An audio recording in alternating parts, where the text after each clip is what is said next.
धन आवश्यक है ऋषियत्र, क्योंकि धन मूल आवश्यकताओं को पूरा करने में सहायक होता है।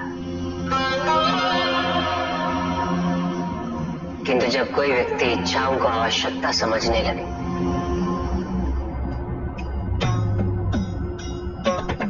तो धन कितना ही क्यों ना पर्याप्त नहीं होता,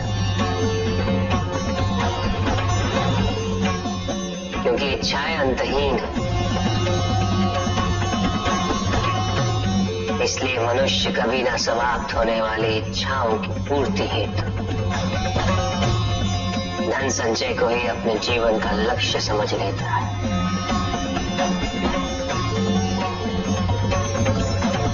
वो लोभी बन जाता है।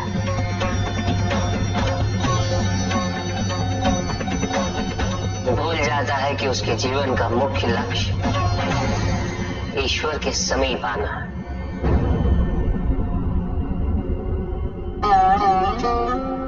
ऐसे लोभी व्यक्तियों को अपनी मृत्यु के समय भी यही दुख रहता है कि उन्होंने क्या कुछ नहीं पाया, क्या शेष रह गया। ऐसे समय में वो एक क्षण के लिए भी ईश्वर का स्मरण नहीं करते, अपने जीवन की निरर्थकता और व्यर्थता का बोध नहीं होता। मिलना चाहिए धन चाहे कितना भी हो ऋषियत्र,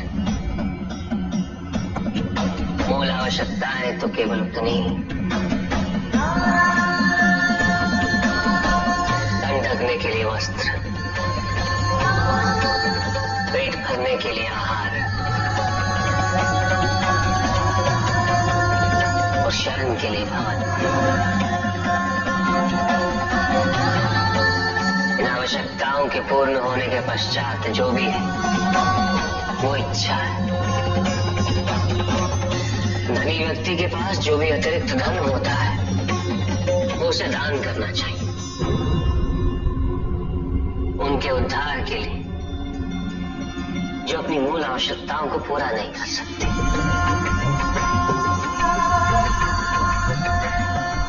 ऐसा करने से संसार में समानता पेश नहीं होगा, सद्भावना बनी रहेगी।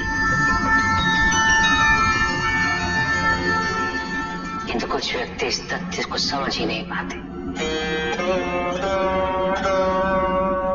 उन्हें अपने एकत्रित किए हुए धन से इतना मोह हो जाता है कि वो उसका एक अंश भी किसी और को नहीं देना चाहते।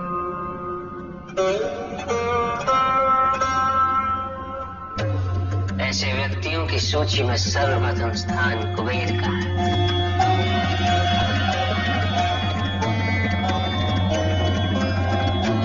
इस संसार में सबसे अधिक धन उन्हीं के। शक्तिशाली बनना अत्यंत कठिन है, किंतु उससे भी कठिन होता है शक्तिशाली बने रहना।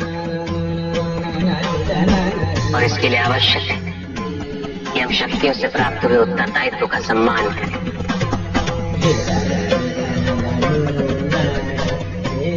अन्यथा हम स्वयं पर निरंतर खो देते और ये हमारे पतन का कारण बनता है।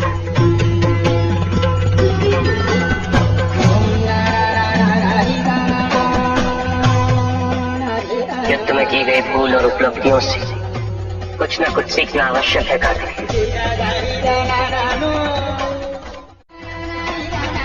बुराई और अच्छाई के मध्य ये युद्ध निरंतर चलता रहेगा। आगे का अध्याय समाप्त हुआ है, कल दूसरा अध्याय आरंभ होगा।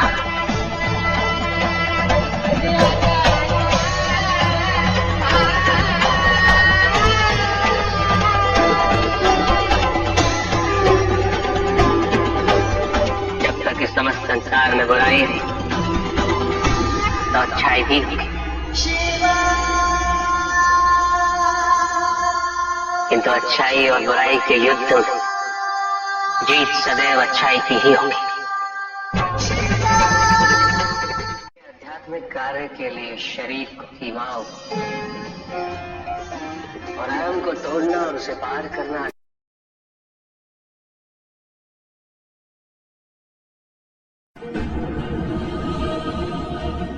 अपराध क्या है प्रभु? तुम्हारा अपराध था एक त्रिदेव को दूसरे से बड़ा समझना,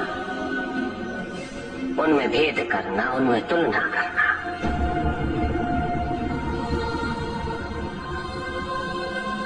यही थी तुम्हारी भूल। तुम ये समझने में असफल रहे कि त्रिदेव तो एक है, समकक्ष, कोई भी किसी से बड़ा नहीं और कोई किसी से छोटा नहीं, कोई भी किसी से अधिक महत्वपूर्ण नहीं और कोई भी किसी से कम महत्वपूर्ण भी नहीं। तुमने जो कुछ भी किया वो भक्ति नहीं थी निकस, भक्ति के नाम पर किया जाने वाला अहंकार था कि तुम्हारे आराध्य सबसे महत्वपूर्ण है। कैसे भक्त हो तुम मेरे, तो ये भूल गए कि तुम्हारे आराध्य के भी आराध्य नारायण।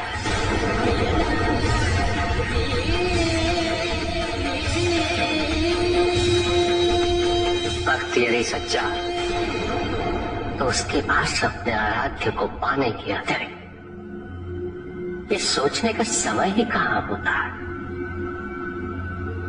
कि उसके आराध्य से महत्वपूर्ण भी कोई है या नहीं। वो तो प्रतिपल अपना ध्यान केवल अपने आराध्य पर ही स्थिर रखता है,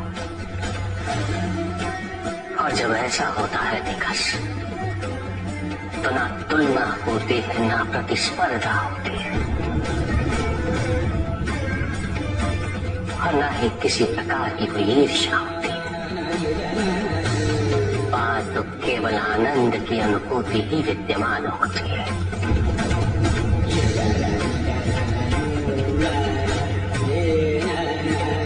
यदि तुम ये सोचते हो कि ये समस्त संसार केवल मुझसे है, तो तुम्हें इस संसार के प्रत्येक स्वरूप से प्रेम होना चाहिए था। तुम्हें इसके कण कण में मेरी अनुभूति होनी चाहिए थी। तब भी किसी प्रकार का भेदभाव तुम्हारे मन में उत्पन्न नहीं होता, किंतु तुमने ये प्रमाणित कर दिया निकास कि अपने आराध्य के प्रति तुम्हारी भक्ति वो भी अधूरी थी, अपूर्ण थी।